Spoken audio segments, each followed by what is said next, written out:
Pod Kotnovem spí kamenný svět, kde čas už dávno přestal běžet vpřed. Kapky kreslí do ticha svůj znak,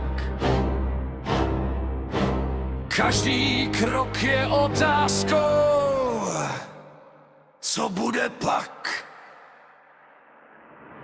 Stěny šeptají příběhy beze slov o ztracených mečích i přísahách znovu. Ve světle pochodí se stíny dají v tanec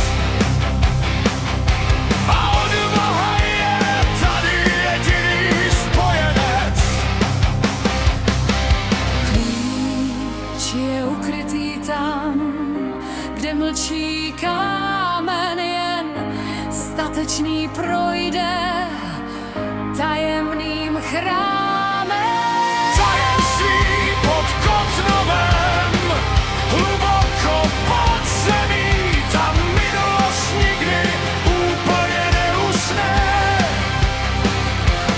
Každý kámen zná tisíc lidských jmen, hlídá je ticho, noc i nový den. Tajemství pod Kotnovem, ozvěna stále zní, v srdci starých chodeb plamen neumírá. Kdo se nebojí vstoupit do dávných snů, odnese si příběh ukrytý ve tmách hradů. Staré schody vedou níž a níž, tam, kde se i vlastní dech stiší.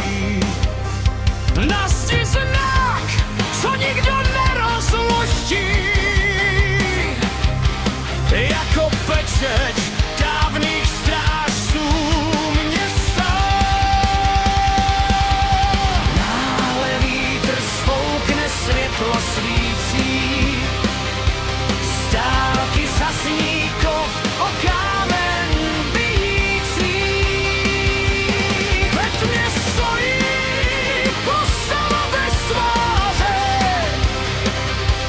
strážce Kotnova znovu přichází ke stráži.